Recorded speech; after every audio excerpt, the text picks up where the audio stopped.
दोस्तों, अबान फिल्म्स के इस स्टूडियो में आपका स्वागत है। दोस्तों, इस दुनिया में बहुत सारे लोग पैदा होते हैं, लेकिन ये इस तरह के लोग बहुत कम पैदा होते हैं जो पूरी दुनिया में अपना नाम कमा सकें, जो अपनी पहचान बना सकें, पूरी दुनिया जाने और अच्छे नाम से जाने, जिनका नाम आखिरकार इतिहास के पन्नों में दर्ज हो। आज हम आपकी मुलाकात जिस बड़ी शख्सियत से कराने जा रहे हैं, उनका नाम है डॉक्टर माजिद फारकोटी।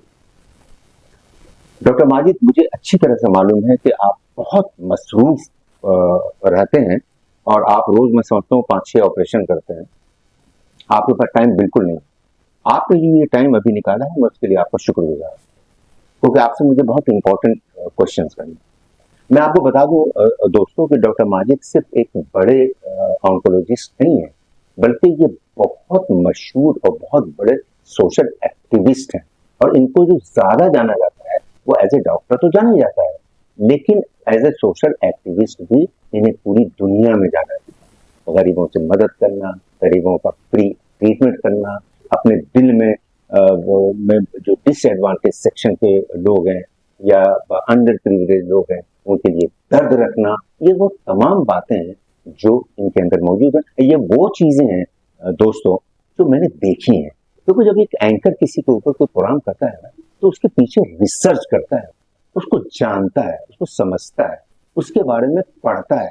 तो आज अगर मैं प्रोग्राम कर रहा हूं तो इसका मतलब ये हुआ कि मैंने डॉक्टर माजिद को अच्छी तरह से जाना, समझा है और इनके ऊपर रिसर्च किया है। डॉक्टर साहब, आप पहले ये बताएं कि तकरीबन कितने दिनों से आप इस फील्ड में, इस प्रोफेशन में, मेडिकल प्रोफेशन में हैं? Since 1996. जी। कितने ऑपरेशन किए होंगे अब तक? If you talk about the major operations के बारे में अगर आप बात करें तो nearly 70,000 जो मेरे पास रिकॉर्डेड हैं वो हैं, और कई तो देखिए आदमी तो छूट ही जाता है, जी। बट अल्हम्दुलिल्लाह थिंग्स आर गुड इनफ। आपने बहुत सारे पेशेंट्स की जान बचाई है जो जिंदा है, ये सच है? हाँ, एक्चुअली नॉर्मली क्या है, इन cancer patients it's not only about surgery, ठीक है। तो लगभग 3 लाख कैंसर पेशेंट्स मेरे साथ टच में हैं। जैसे रोज कम से कम आप मान के चलें minimum 100 patients they do take consultation on phone only. एक बहुत बड़ा एडवांटेज है। लोग कहीं अमेरिका में भी हैं, लोग कहीं गाँव में भी हैं, जी।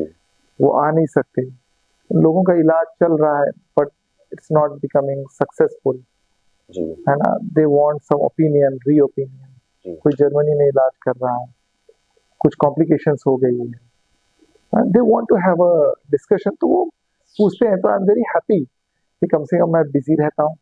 हमें ये पता चला है कि आप पूरी दुनिया में जाते हैं ऑपरेट करने के लिए, तो इतना बड़ा नाम है। इट्स रियली वेरी नाइस, क्योंकि आपको एक एनर्जी मिलती है, पॉजिटिविटी आती है जब भी आप किसी की मदद करते हैं, और जब ऊपर वाला उनको जान दे देता है, उनके अंदर लाइफ डाल देता है, तो यू फील वेरी गुड। और वो एनर्जी आपको 24/7 ऑन रखती है, वो एनर्जी आपको पॉजिटिविटी की तरफ ले जाती है, वो एनर्जी आपको किसी की मदद करने के लिए उनकी तरफ आमदा करती है। जी जी। डॉक्टर साहब, मैं थोड़ा सा एक पर्सनल सवाल आपसे पूछूंगा। आपके बारे में ये मशहूर है कि आप बहुत मुलायम दिल के हैं, आपके अंदर दर्द है, आपके अंदर जज्बा है, आप मदद करना चाहते हैं लोगों की। तो ये तब होता है जब इंसान की परवरिश बहुत ही साधारण फैमिली में हुई हो और उसने स्ट्रगल किया हो और उसने देखा हो मुसीबतों को झेला हो, गरीबी भी देखी हो। मैं जानना चाहता हूँ कि आपका जो जन्म हुआ वो किस फैमिली में हुआ और किस तरह का स्ट्रगल आपने अपनी जिंदगी में किया? देखिए, मैं बेसिकली आता हूँ कर्नाटका से, गुलबर्गा से। एक छोटा सा कस्बा था, अब वो यादगीर में आ जाता है, जिसको हम तिम्मापुर कहते हैं, संगमपेट कहते हैं। उस गांव में कोई इंग्लिश मीडियम स्कूल नहीं था, और माँ बाप जो है वो एग्रीकल्चरिस्ट भी हैं और बिजनेस भी करते थे। लेकिन वहां पे मेरे फादर के दिल में ये जरूर था कि मैं अपने बच्चे को पढ़ाऊं, और उन्होंने मुझे एजुकेशन के लिए, मैं इकलौता बेटा था उनका, मेरी बहनें भी हैं, जी तो उन्होंने ये सोचा कि भाई मैं इसको अपने साथ ना रखूं, बल्कि इसको मैं एजुकेशन के लिए कहीं डालूं। तो दैट्स हाउ फिर उन्होंने मुझे क्रिश्चियंस के साथ रखा। जी मैं उनके साथ अपनी एजुकेशन स्कूलिंग वगैरह वो की। लेकिन मैंने एक चीज़ देखी है कि जो भी क्वालिटीज़ आप बता रहे हो, कि मैंने अपने फादर को देखा है। अच्छा, वो वहां लोगों से आपने इनहेरिट किया फादर से? फादर जो है, मतलब ऐसा कोई ये नहीं होगा जिसमें वो शिरकत नहीं करते हो, किसी की शादी हो, कोई मर गया हो, या किसी को अगर वो मदद आ सकते हैं तो वो करते थे। और being from a village, seeing the hardships, और वहाँ पे मैंने जो लोगों को देखा है, तो हमेशा मेरी तमन्ना थी कि मैं कुछ करूं, और अपनों के लिए भी करूं, अपने कम्युनिटी के लिए भी करूं, और कंट्री के लिए भी करूं। तो जिस तरह का जज्बा दिल में था, तो अल्लाह ताला ने उसको कबूल किया। और आज हर एक के दिल में जी मैं बसता हूँ। जो भी मुझसे मिलता है, हो ही नहीं सकता कि वो मुझे अपने दिल में जगह ना दे।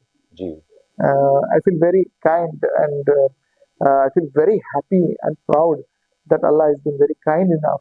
He makes me connected to people, and we all then together, and एक कारवां बनता है, और आप अपनी सोशल सर्विस करते रहते जब मैं आपके ऊपर रिसर्च कर रहा था तो मुझे ये बताया गया, खासतौर से बत्रा हॉस्पिटल में, मूलचंद हॉस्पिटल में, कि आप कम से कम 10 से 20% लोगों का इलाज फ्री इसलिए करते हैं क्योंकि उनके पास पैसा नहीं है। और आपको ये लगता है कि ये इंसान सिर्फ इसलिए मर जाएगा कि इसके पास पैसा नहीं है और इस वजह से इसका इलाज नहीं हो पाया। इसमें कितनी सच्चाई है? मैं ये चाहता हूँ कि डॉक्टर माजिद खुद अपनी जुबान से ये बात बताएं।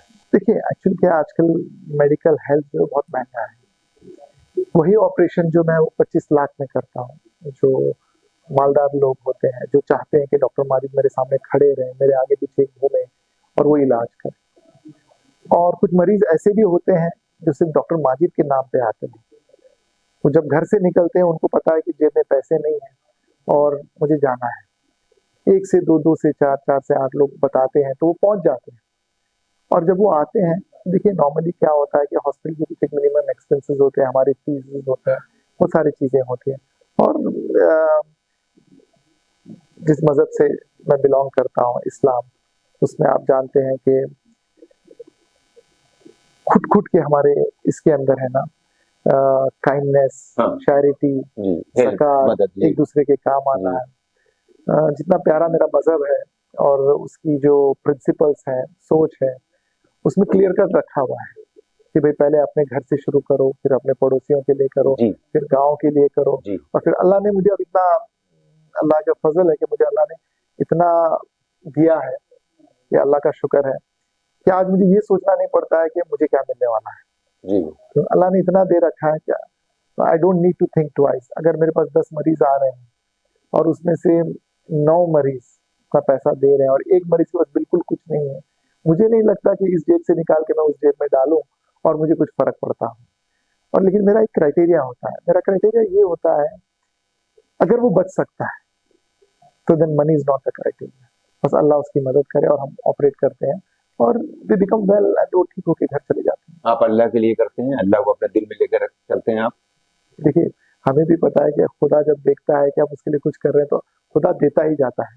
I believe in a simple person, आप अगर keep giving, he keeps giving you. Right right, अगर आप दूसरे को देते हैं तो फिर अल्लाह आपको खुद अल्लाह ब खुद, देगा। कुछ अच्छाई अगर हम करते हैं, तो अच्छाई कहीं ना कहीं से वापस आपके पास आती है। एग्जैक्टली वरना मैं इस लायक नहीं था कि आपके सामने मैं बैठूं जी और मैं कुछ बोल पाऊं। लेकिन अल्लाह ने ऐसे हालात बनाए कि अल्लाह ताला ने मुझे इस लायक बनाया कि मैं आपके सामने बैठ के मैं आपके साथ गुफ्तगू कर सकूं। जी। इसी को सोशल सर्विस कहते हैं और इसीलिए मैं आपको सोशल एक्टिविस्ट पुकारता हूँ। मैंने ये भी सुना है कि आप काउंसलिंग लोगों की बहुत करते हैं कि लोग कहीं पर भी कोई आपको मिल गया तंबाकू खाता होगा तो आप उसके पास बैठ गए और आप उसको समझाने लगे कि नहीं ये नहीं खाओ, इसको खाने से तुम्हें मुंह का कैंसर होगा, या तुम सिगरेट मत पियो, या तुम शराब मत पियो, इससे तुम्हारा लीवर खराब हो जाएगा, लीवर का कैंसर हो जाएगा।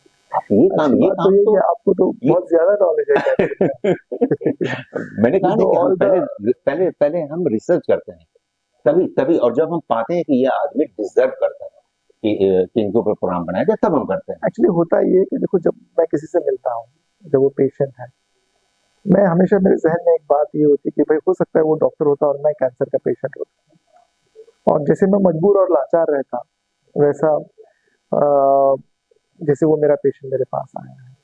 क्योंकि देखिए किसी भी इंसान को लीजिए, भले वो what ever he belongs and कितनी भी उसकी एसर्ट है, जब उसके सामने मौत नजर आती है तो ये हम सबको मरना है, और मेरे सामने भी ये बात जहन में आती है, तो उसके अंदर ये पिक्चर आ जाता है कि भाई अब मेरा तो चैप्टर खत्म।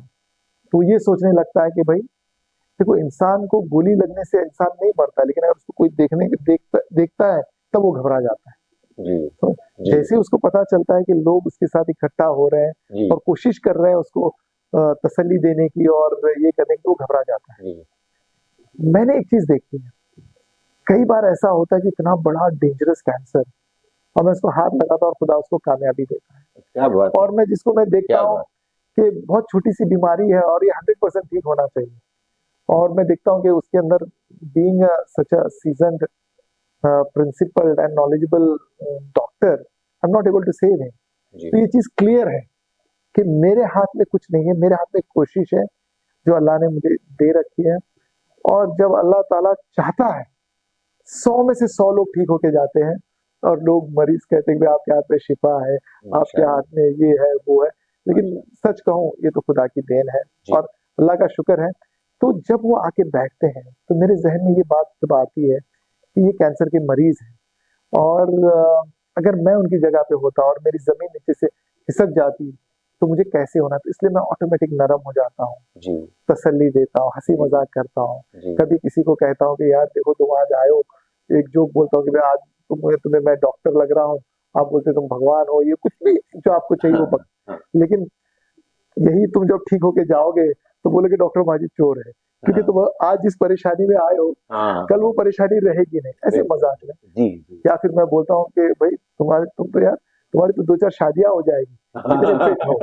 तो मरीज के हाथ में उसके अंदर एक कॉन्फिडेंस आ जाता है, जी क्योंकि जैसे जब भी कोई बीमारी होती है तो उसको लगता है कि मेरा तो खेल खत्म हो गया। हाँ तो मैं बोलता हूँ यार देखो तुम पहले जाओगे या मैं पहले जाऊँ, खुदा डिसाइड करता है, हाँ, और ऐसा होता है। होता है जी। मैंने कई अपने, तो मैं ये उनको लेता हूँ, तो वो जब काउंसलिंग होती है कि भाई आप तंबाकू छोड़ो, आप शराब छोड़ो, आप जो है खैनी मत खाओ, जब मैं कहता हूँ कि भाई आप एक्सरसाइज किया करो, आप नमाज पढ़ा करो, या जो भी चीजें होती है जिसमें आदमी वर्कआउट करता है, जी या योगा किया करो, जी जब मैं कहता हूँ उनसे, और जब मैं बोलता हूँ कि भाई देखो किसी भी चीज को है ना लिमिट में खाया करो, जी है ना, टाइम पे सोया करो, जी है ना, जब इस थोड़ी थोड़ी जैसे भाई आप ये कार्सिनोजन से आप बचा करो, पोल्यूशन से बचा करो, ये सारी चीज जब बोलता हूँ तो कहीं ना कहीं, क्योंकि देखिए आदमी को क्या है, जो एक लत लग जाती है शराब की हो तंबाकू की हो, वो छूट नहीं सकती। छूटती नहीं। लेकिन आपको भी पता है, मुझे भी पता है कि ऐसी चीजें हैं जिसमें आदमी बचता नहीं है। जी देखिए सिर्फ टबैको की मैं बात करूं जी तो देखिए ये तो सिर्फ कैंसर ही नहीं, जी इससे लंग कैंसर के अलावा ट्यूबरकुलोसिस भी हो जाता है, फेफड़े खराब हो जाते हैं, सीओपीडी हो जाता है, जी आदमी को स्ट्रोक आ जाता है, आदमी को जो है हार्ट अटैक आ जाता है। अब देखिए सिर्फ तंबाकू तो ये नहीं ना कि आप कैंसर से बच रहे हो, बट आप इन सारी, और सबसे अच्छी बात देखिए आदमी खांसते हुए जाए और फिट जाए। अभी जैसे मैं अपनी किसी की मैं तारीफ कर रहा था कि भाई आपकी पर्सनालिटी कितनी अच्छी है वगैरह, तो इट इज ऑल हेल्थ। जी एंड देखिए वक्त मुकर्रर है हमारा, और क्यों ना हम हेल्थी रह के जाए। तो जी जब काउंसलिंग होती है वो होती है तो कई लोग अगर छोड़ देते हैं, जी क्योंकि देखो हमारे इंडिया में एक चीज देखी गई है कि कम से कम 80% कैंसर पेशेंट्स जो है हम उनको नहीं बचा पाते हैं। अब वो ग्राफ कम होते होते 60-70 तक आ गया है। वो इसलिए है क्योंकि एक तो लोगों को डॉक्टरों पे भरोसा नहीं है, इलाज पे भरोसा नहीं है, और वो ये नहीं चाहते कि भाई अपना जो है चेहरा खराब हो, या उनको कोई ब्रेस्ट निकल जाए, या फिर उनको कोई बैग लग जाए, है ना, बहुत सारी चीजें नहीं, डॉक्टर साहब इसके अलावा आप प्लीज इस पर रोशनी डालिए क्योंकि बहुत इंपॉर्टेंट है। होता ये है कि लोग बजाय इसके कि सीधे डॉक्टर माजिद के पास जाए या किसी डॉक्टर के पास जाए, वो मजार पे जाते हैं, वो किसी पंडे के पास जाते हैं, वो मौलवी के पास जाते हैं। तो मैं उसकी बुराई नहीं कर रहा, उनको भी ये कहना चाहिए कि भाई ये मेरा काम नहीं है, तुम इस, डॉक्टर के पास जाओ। इसका उसमें मेरा भी सिंपल टाइम, एक इसमें जवाब भी है, टाइम वेस्ट। आपको दवा तो चाहिए चाहिए, हाँ दुआ भी चाहिए, लेकिन हाँ, सिर्फ एक ना करें। एक ना मैं करें, चाहूंगा कि दोनों करें। दोनों करें। आप ही चाहेंगे और कि बेसिकली हाँ होता क्या है, ये जो कैंसर होता है, it is like time machine. जी आपके पास 4 घंटे हैं, स्टेज 1, स्टेज 2, स्टेज 3, स्टेज 4। जी। इंसान क्या करता है कि वो चाहता है कि भाई मेरा आसानी से कुछ हो, कोई ऐसा इलाज बताओ जिसमें ऑपरेशन ना करना पड़े, कोई ऐसा इलाज बताओ जिसमें कीमो ना देना पड़े, कोई ऐसा इलाज बताओ जिसमें रेडिएशन ना देना। देखिए, चीजें जो है, इलाज करना भी एक सुन्नत है और इलाज करवाना चाहिए। और इलाज करवाने से जो है आपकी जो बीमारी है ना, वो शुरुआत में ही खत्म हो जाती है। वरना टाइम मशीन की तरह स्टेज 4 में पहुंच जाते हो और स्टेज 4 में इंसान जो कुछ है नहीं हो सकता। बचता नहीं है, और स्टेज 1 में नियरली 100% बच जाता है। जी। वो टाइम मशीन के चक्कर में हम आके कि भाई कभी पे पहाड़ चढ़ रहे हैं, कभी किसी के जाके करे कुछ झाड़ू लगवा रहे हैं, पता नहीं क्या-क्या कर रहे हैं। हाँ, उसमें टाइम तो वेस्ट होता उन है। सारी चीज़ों से और हमें फिर बच वो के थर्ड रहना। फोर्थ उस पे पहुंच जाते हैं, उसके बाद वो मुश्किल हो मुझे जाता लग रहा है इन सारी है। चीज़ों से प्रोफेट मोहम्मद बाकायदा हकीम थे और वो इलाज किया करते थे। बड़े-बड़े मर्ज़ का इलाज किया करते थे वो बाकायदा हकीम थे। डॉक्टर तो उस ज़माने में था, पढ़ाई थी नहीं, लेकिन वो हकीम थे। एनीवे, तो मैं अब आपसे बहुत इम्पोर्टेंट सवाल करने जा रहा हूँ। सोच समझ के जवाब दीजिए। क्या मैं ये मानूँ कि डॉक्टर माजिद का ये जो नर्म दिल है, डॉक्टर माजिद के अंदर जो गरीबों और मजबूर लोगों के लिए जो जज़्बा है मदद करने का, या उनके अंदर जो जो एक ख़ास किस्म का लगाव है डाउन ट्रोडन लोगों से, क्या यही वो जज़्बा है जो उनको इंडिया इस्लामिक कल्चर सेंटर की तरफ ले गया और इस बात के लिए तैयार किया कि वो प्रेसिडेंशियल कैंडिडेट बने, ताकि वहाँ भी कुछ इसी तरह का काम मैं कर तो सकें? थोड़ी देर के लिए मुझे लगा कि शायद हम आज इसी मुद्दे पे डिस्कस करेंगे। एनीवे, क्योंकि आजकल ये हॉट टॉपिक है। जी। और देखिए, आज का दिन की ही मैं बात करूँ तो अभी सुबह से मैंने सर्जरीज की, है ना? जी। और अब आपके पास भी आया हूँ। जी। और यकीनन देखिए, कभी हो सकता है 15 दिन पहले या 1 मंथ बैक, नॉमिनेशन से पहले कभी मेरे ज़हन में ये बात नहीं थी। लेकिन इंडिया इस्लामिक कल्चर से मुझे बड़ा लगाव था, लगाव है, क्योंकि सिराज साहब को मैं एक मेंटर की तरह मानता हूँ। और उनकी एक क्वालिटी थी, वो इतने वज़नदार हैं और हमेशा रोज़ कभी भी ना, मैं उनके से मैं चाहूँ, अगर मैं अगर बाअदब उनकी तरह हो जाऊँ तो मैं समझूँगा कि जी। I have learned a lot from him. जी।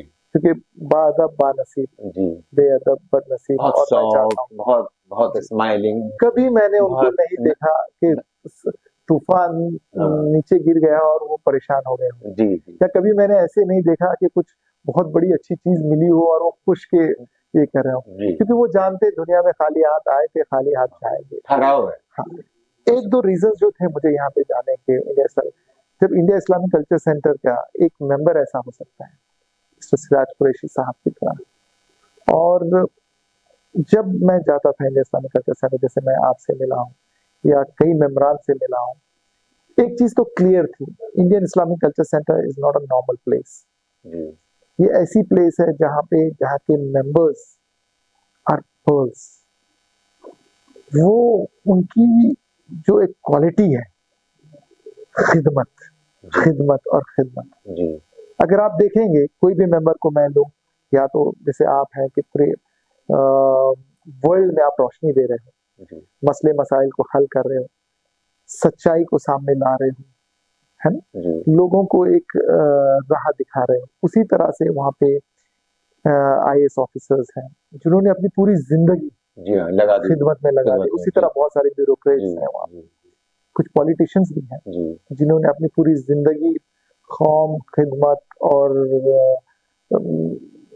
देश के लिए और उसके लिए उन्होंने लगा दिया है। इसके अलावा बहुत सारे ऐसे लोग हैं जो कि एजुकेशनिस्ट हैं, जिन्होंने छोटे-छोटे स्कूल से लेके यूनिवर्सिटीज़ तक बनाए। अगर आप सोचिए, आप एक अकेले छोटा-मोटा कुछ, जैसे मैं ये कर रहा हूँ काम, इसमें मुझे इतना नाम मिला है, खुदा के सामने मुझे इतनी इज़्ज़त मिल रही है। जब मैं इतने लोगों के साथ मिलके, उनके सरपरस्ती में, under their guidance, under their mentorship, और उनकी ताकत को, मैं अपनी ताकत और हमारी ताकत को जब एक मैं अपने साथ लेके चलूँगा, जो मैं छोटे-छोटे काम कर रहा हूँ, कभी किसी की मदद करना, कभी किसी की ज़िंदगी बचाना, किसी को एडमिशन दिलाना, किसी की शादी करवाना, या किसी के साथ खड़े रहना दुख दर्द में, कुछ नहीं तो फोन पे ही बात करके उनको तसल्ली देना। जी क्या आपको नहीं लगता कि डॉक्टर माजिद को अगर ये ऐसा प्लेटफॉर्म मिलेगा तो वो करेंगे। वो क्या करेंगे? आप जी सोचिए, जी बेशक। What would be the future. फिर हमेशा से एक मेरी, जैसे कि आप जानते हैं, आपने तो मेरे दुखते दिल पे भी आपने वो बात रखी कि आप कहाँ से आते हो, जी क्या हो, जी क्या। आज मुझे अच्छा लगता है कि मेरे गांव में कई लोगों ने नाम माजिद रखा है। मुझे अच्छा लगता है कि लोग मुझे देख के, कई लोगों ने अपने बच्चों को अच्छी तालीम दी है और आज एक नहीं कई इंग्लिश मीडियम स्कूल्स वहाँ पे हैं। माशाल्लाह। और आज सबसे अच्छी बात है कि हर घर में आपको वहाँ पे डॉक्टर्स मिलेंगे, इंजीनियर्स मिलेंगे, जो सिर्फ ना कि अपनी कौम की खिदमत कर रहे हैं बल्कि पूरी दुनिया की खिदमत कर रहे हैं। और अगर मुझे ऐसा प्लेटफॉर्म, मिला। अगर मुझे जहाँ गांव की जगह, हाँ अगर मुझे पूरे देश को, पूरे कम्युनिटी को, पूरे जो मेरा रब रब्बुल आलमीन है, पूरे कायनात का रब है, जी अगर मुझे मौका देगा और मैं सबकी खिदमत करने का मुझे अगर मौका तो मिलेगा, आप करेंगे। क्यों नहीं करूं मैं। और क्यों नहीं, मैं जो चाहता हूं, मैं चाहता हूं कि लोग जो आजकल छोटी छोटी चीजों के लिए आपस में डिस्कॉर्ड करते हैं, लड़ाई झगड़ा करते हैं, और छोटे छोटे इलेक्शन में जी जो जी है ना अपने आप को दिन भर बैठ के अजीब मट शरीफ, संगलिंग एक हाँ, वो दूसरे पर करके तोहमत लगाना। दूसरी तरह के जहाँ से जो है ना थोड़ी हाँ बहुत है ना, आप उसको चालाकी कहें या 420 कहें कि शैतानपन कहें, कि आपस में लड़ने के वो करते हैं। अगर उनको स्कूल्स मिल जाए और हर बच्चा, ना कि सिर्फ मेरे कौम का या मेरे कम्युनिटी का और हिंदुस्तान का, वहां से वो पढ़े और उसकी तरबियत वहां पे हो, उसको तालीम मिले, तहजीब मिले, और उसको जो तरक्की आज से 20-25 साल बाद मिलेगी, जब वो कहीं पे जाके ओत लेगा एज अ डॉक्टर या एज अ इंजीनियर या एज अ ब्यूरोक्रेट या as a whatever field he wants, as a आपकी तरह कोई एक्टर बन जाए या आपकी तरह कोई हीरो एंकर बन जाए। जी मतलब व्हाट आई मीन टू से, देखिए आजकल सारा मसला और लड़ाई इसी चीज की है, हमारे पास रिसोर्सेस कम है और उस रिसोर्सेस पे सब के सब टूट पड़ रहे हैं, है ना। क्योंकि मेरा ये मानना है, education is a fundamental right, health is a fundamental right. आदमी के पास पैसा हो ना हो, घर हो ना हो, उसको एजुकेशन मिलना चाहिए, उसको हेल्थ मिलना चाहिए, उसको छत मिलना चाहिए। और वो चीजों को अगर मैं देखता हूं तो मुझे लग रहा है कि ये एक ऐसी जगह मुझे मिल गई है, अल्लाह ने मुझे खिदमत का मौका दिया, और यहाँ पे मुझे अगर खिदमत का मौका देता है, मैं सारे जो पर्ल्स है, मेम्बरान है, उनके साथ मैं मिल के उनके मशवरे से हम एक एक कदम आगे बढ़ाएंगे। समझिए कि हम कुछ स्कूल ही खोल देते हैं हर गांव में या हर जिले में या हर इसमें, कहीं पे हम हेल्थ के लिए कुछ क्लिनिक्स ही खोल देते हैं या हम ये करते हैं, तो हमारा फ्यूचर आप देखिए, कोई भी बेरोजगार नहीं रहेगा, छोटा हो या बड़ा काम करेगा, और बेकार वक्त अपना पॉलिटिक्स में नहीं डाला जाएगा या किसी की टांग खींचने में नहीं लगाएगा या किसी के बारे में बुराई करने के लिए नहीं लगाएगा। और वो जब रहेगा अपने काम में मस्त रहेगा, अपना जो भी मजहब है उसको फॉलो करेगा, दीनी भाई अपना इस्लाम को फॉलो करेंगे, और जैसे जब ये होगा तो हम किसी के मोहताज नहीं रहेंगे। मुझे कभी किसी को एक टाइम का खाना खिलाने की जरूरत नहीं है, मुझे किसी बच्चे को एक किताबों की बुक्स देने की जरूरत नहीं है, मुझे किसी के लिए एक छत बनाने की जरूरत है, मुझे कोई मस्जिद बनाने की जरूरत नहीं है। हम लोग इतने पावर्ड हो जाएंगे, हम लोग सेल्फ पावर बन जाएंगे। और अगर आप देखोगे जब ये सब मैं करूंगा और 25 साल बाद क्या नजारा रहेगा। अगर आप कहीं जाओगे, मेरा अपना बनाया हुआ बंदा डॉक्टर रहेगा, मेरा अपना बनाया हुआ नर्स रहेगा, मेरा अपना बनाया हुआ इंसान जज रहेगा, मेरा बनाया हुआ इंसान आईएएस ऑफिसर रहेगा। मतलब समझो आपको कहीं जाके किसी के सामने हाथ जोड़ने की जरूरत नहीं, बोले अरे प्लीज हैव इट, अरे प्लीज ये लीजिए। और कोई एक दूसरे पे लड़ेगा ना, चोरी चकाता नहीं होगा, किसी की गाली गलौज नहीं होगा, किसी की टांग नहीं खींची जाएगी। अगर इस तरह का बनाना है, education is the best weapon to change my community, my society, my country, my world. हम हर एक के हाथ में, अगर एक हाथ में कुरान देंगे या हर एक हाथ में हम कंप्यूटर देंगे या नॉलेज देंगे, आप सोचिए फ्यूचर क्या रहेगा।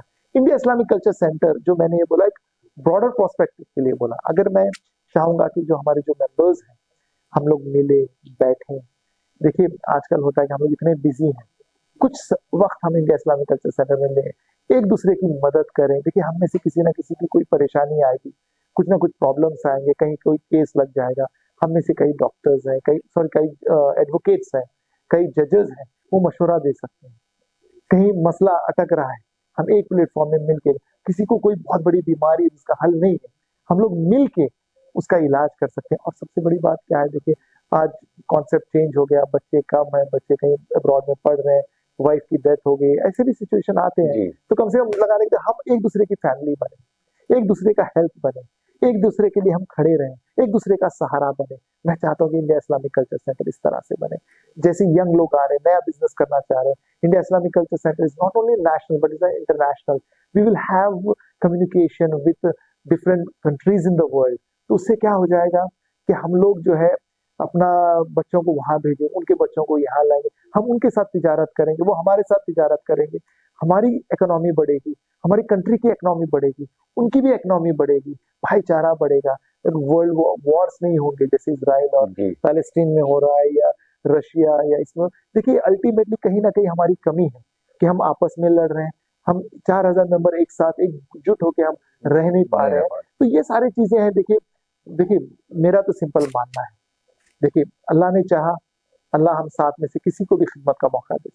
मेरी दुआ है, मैं चाहूंगा कि आप सब लोग मेरे लिए दुआ करें जी कि अल्लाह ताला मुझे खिदमत का मौका दे। जी मैं नौजवान हूँ, है ना, मुझे भी तो हक मिलना चाहिए। कई बेशक लोगों को बेशक बहुत खिदमत का मौका मिला है। और जो मैं चाहता हूँ कि आज से 25 साल बाद कैसे मेरी कम्युनिटी रहे, कैसे मेरी कंट्री रहे, कैसे मैं लोगों के काम हूँ, उसको करने के लिए इंडिया इस्लामिक कल्चर सेंटर में is the best platform, is the one of the और यहाँ पे क्या है, हम लोगों में भाईचारा बढ़ेगा। और मसले मसाइल बहुत आते हैं, लोगों ने बहुत तहमतें मुझे लगाई, मैं हमेशा एक डोर, एक चैनल मैं सबके साथ ओपन रखता हूँ। वो भले ही किसी पार्टी से हो, भले वो किसी कम्युनिटी से हो। वो क्यों? क्योंकि मैं ये मानता हूँ कि मैं और वो दोनों एक ही जगह से आए, एक ही जगह जाएंगे। अल्टीमेटली जब उनका खून मुझे चढ़ सकता है और मेरा खून उनको लग सकता है, एक ही है तो फिर क्या है, कहाँ की ये आई है। जी और मैं चाहता हूँ कि ऐसा सेंटर रहे जहाँ पे जो इस्लाम है, it's a religion of peace, जी इसने पूरे वर्ल्ड को पीस दिया है। जी लेकिन लोग शरारती करके, है ना, बदनाम कर रहे हैं। जी मैं चाहता हूँ कि वो रियल इस्लाम में दुनिया को दिखाऊं। जी मैं चाहता हूँ कि हर मजहब के लोग, है ना, जैसे हुजूर के जमाने सल्लल्लाहु अलैहि वसल्लम के जमाने में मिल के रहते थे, वैसे आज भी वो इत्तेदा, वो प्यार, वो ये रहे, वो भाईचारा रहे। वो हमारे घर आए, हम उनके घर आए, वो हमारे लिए हमारे दुख दर्द में काम आए और हम उनके दुख दर्द में काम आए। और इंटरफेथ डायलॉग्स हो, है ना, सोशल एक्टिविटीज हो, यूथ एम्पावरमेंट हो, वुमेन एम्पावरमेंट हो, अच्छे से हेल्थ फैसिलिटीज और क्लब हो, लोगों को बैठने के लिए अच्छी से अच्छी जगह हो। एक ऐसी जगह लोग आपको लगना चाहिए कि भाई मैं यहाँ जा रहा हूँ, ये आपका अपना इंडिया इस्लामिक कल्चर सेंटर है। किसी को वहां पे आना, जाने के लिए दिल में खुशी आनी चाहिए, उनको मन कर रहा है कोई भी बुलाए तो बस वो सीधे भाग चले। वैसा मैं चाहता हूँ, वैसे एक जन्नत की एक छोटा सा नजारा इंडिया इस्लामिक कल्चर सेंटर बने। एक जन्नत का एक कोना बनाना चाहते हैं और आपका विजन बिल्कुल क्लियर है। एजुकेशन के जो सबसे ज्यादा इंपॉर्टेंट है और कुरान की जो पहली आयत है उसमें उसमें इसका जिक्र है, इकरा वर्ड का जिक्र है, जिसका मतलब ये है कि पढ़ो, यानी पढ़ने के ऊपर कुरान में सबसे ज्यादा जोर दिया गया और वो बेसिक है। जब हम पढ़ेंगे तभी तरक्की करेंगे और तभी एक अच्छी सोसाइटी और एक अच्छी कंट्री बनाएंगे। मैं आपसे जो जानना चाह रहा हूँ वो ये है, कुछ डिमांड्स है मेंबर्स की। आप देखिए प्रेसिडेंट के कैंडिडेट है, प्रेसिडेंशियल कैंडिडेट बड़ा होता है, ये पहले तो सिराज साहब का है और सिराज साहब के ही गाइडेंस से सब कुछ होना है। लेकिन प्रेसिडेंशियल कैंडिडेट है आप हैं, आपको कुछ सवाल का जवाब देना है। पहला सवाल, हमारे मेंबर्स ये चाहते हैं कि हमारे लिए बैठने की जगह हो, जो माकूल जगह सिराज साहब ने किया है। सिराज साहब ने बहुत काम किया, 20 साल में उन्होंने एक खंडर को एक आलीशान बिल्डिंग की शक्ल में तब्दील कर दिया। लेकिन वो ये चाहता और बैठने की भी जगह है, लेकिन उसको अच्छे से डेकोरेट करके एक जगह ऐसी हो जहाँ वो बैठ सके, जहाँ उनको चाय कॉफी फ्री मिले। आप बताएं इसके बारे में जवाब। शायद मुझे लगता है कि ये तो बेसिक नेसेसिटी बेसिक है। नहीं, बेसिक नहीं। और दूसरी चीज, हमारे पास जगह भी है। दूसरा डिमांड, आप इसे अपना मैनिफेस्टो माने, ये वीडियो के जरिए जी अपना जी जी अपना बिल्कुल। मैनिफेस्टो। मेंबर्स का ये कहना है कि सराज साहब ने भी इसकी तस्दीक की। उन्होंने कहा कि हम बिल्कुल जैसे ही हमारा पैनल जीत जाएगा हम पहला काम यही करेंगे। अब आपसे पूछ रहा हूँ कि आप प्रेसिडेंटशिप देंगे, और आपसे ये सवाल बनता है और करना जरूरी है। मेंबर्स का ये कहना है कि जो वहाँ पे रूम्स हैं और जो वहाँ पे कैफेटेरिया है और जो वहाँ पे रेस्टोरेंट है, इसमें उनको डिस्काउंट मेंबर्स को होना चाहिए। सिराज साहब ने कहा है बिल्कुल होना चाहिए, हम आते ही करेंगे। आप क्या कहते हैं? जी, ये तो बाय डिफॉल्ट होना होना भी ही चाहिए हाँ, और इंशाल्लाह ये होके रहेगा। जी। तीसरी चीज, इन्वायरमेंट पर पूरी दुनिया का जोर है, पॉल्यूशन बढ़ रहा है, इकोलॉजिकल बैलेंस बिगड़ रहा है।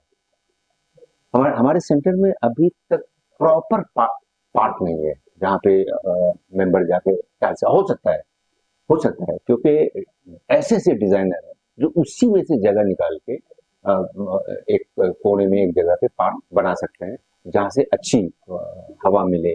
देखो, आई ऑलवेज बिलीव कि भाई पेड़ पौधे होने चाहिए। जी, इंडिया इस्लामिक कल्चर सेंटर में जब हम आए तो पेड़ पौधे हरियाली कम से कम बॉर्डर से ऑल द अराउंड हो, ताकि उससे क्या होता है, आपको एक पॉजिटिविटी आती जी, है। और ये तो देखिए, जैसे मैं घर बनाऊंगा तो उसमें भी मैं चाहूंगा कि ये चीज हो। तो जी, जाहिर सी बात है, जब इंडिया इस्लामिक कल्चर सेंटर पूरे हिंदुस्तान का है, पूरे वर्ल्ड का है, तो उसमें भी ये ग्रीनरी होनी चाहिए। और जैसे आपने कहा कि I be taking suggestion from the कि भाई स्पेस भी ज्यादा ना जाए और पूरा हरा भरा हो जाए। बराबर है। बहुत अच्छी बात है, आपने तमाम सवालात का जवाब दिया। आखिरी सवाल है, आपके बारे में क्या कहा जाता है उससे मुझे कोई मतलब नहीं, क्योंकि मैंने जो आपके बारे में जाना है और समझा है वो डिफरेंट है उन लोगों से जो लोग आपके बारे में कहते हैं। उससे मेरे ऊपर कोई फर्क नहीं पड़ता, मैं एक एंकर हूँ। एंकर का काम होता है सच को लोगों के सामने पेश करना, तो मैं सच को पेश कर रहा हूँ। क्या कह रहे हैं उससे मतलब नहीं, मैं ये जानता हूँ कि डॉक्टर माजिद के कनेक्शंस, देखिए दो चीजों की जरूरत होती है, विजन और रिसोर्सेज। आपने अभी अपने विजन बता दिया कि आपका ये विजन है, आप ये करेंगे, आपका ये गोल है, आपका ये मोटिव।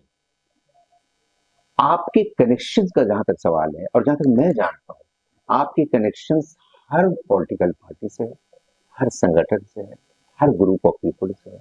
और जहां तक मैं समझता हूं कि आप इस्लामिक सेंटर को बुलंदियों को पहुंचाने के लिए इन तमाम रिसोर्सेज का इस्तेमाल करें। क्या मैं सही कह रहा हूँ?